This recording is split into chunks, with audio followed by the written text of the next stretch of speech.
Chào các bạn. Hôm nay tôi làm video hướng dẫn các bạn xử lý lỗi khi chúng ta mở Microsoft Office như Word, Excel, báo, Get, View, Office, Nation. Rất là khó chịu. Hiện tôi tắt đi nha. Tôi mở lại Word này. File mới này. Đấy, nó báo lỗi là Get Fusion Office Journation Pip Team Software. Giờ chúng ta làm bước như sau. Đầu tiên, chúng ta mở cửa sổ này có CMD, chuột phải CMD, chọn Run as Admin. Đối với Office bản 64, ta chọn lệnh sau 32, chúng ta lệnh dưới paste vào đây. Đó, Enter để đưa ra cái đường dẫn này.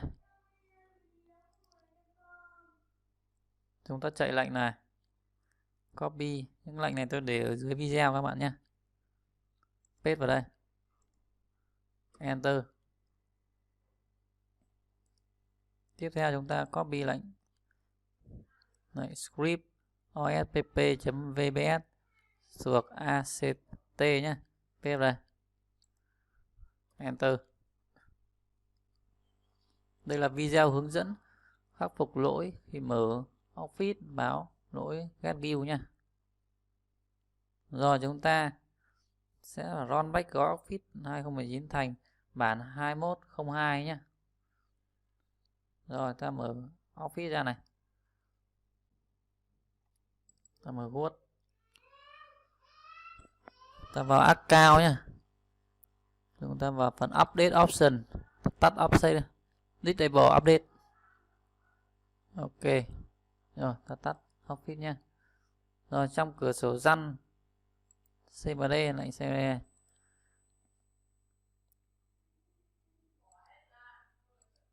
CD với đường dẫn này nhé, copy paste vào đây, Enter này, sao CD, ok này.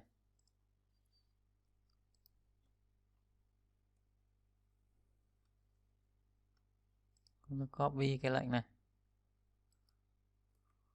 đưa về phiên bản ta cần, Enter.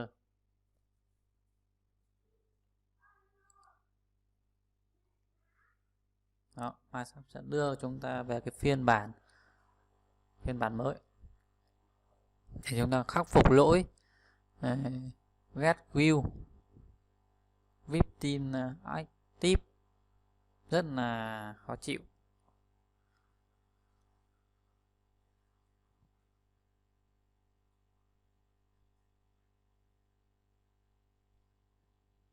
Các bạn chờ trong giây phút nhé. Đây là video hướng dẫn các bạn khắc phục lỗi Office báo lỗi Get View nhé.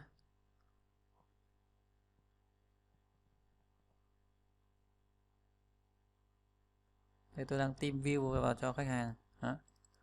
Team view cho khách hàng sửa lỗi Office báo lỗi này. Chúng ta chờ trong giây phút để cho Office download cái phiên bản mà chúng ta cần đưa về. Đó là phiên bản 20266 nhé.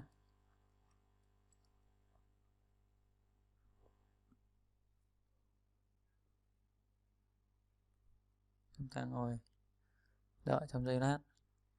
Sau khi Office sẽ cập nhật với phiên bản 20266 thì chúng ta sẽ chạy lại, Office sẽ được cập nhật lại cái lỗi đó.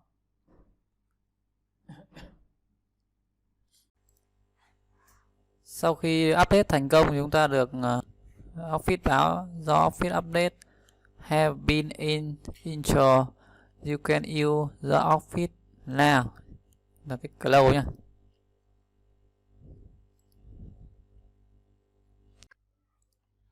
Rồi sau khi cài về phiên bản Word theo như chúng ta đã update lại, đó là phiên bản 20266 nhé. Giờ chúng ta mở lại Word này. Chúng ta mở lại Word. Rồi chúng ta vào một trang trắng này. Đó, chúng ta đã giải quyết được cái lỗi Get View rồi nhé. Các bạn thấy video hữu ích, xin Vui lòng các bạn đăng ký kênh ủng hộ. Xin chào và hẹn gặp lại các bạn ở những video tiếp theo.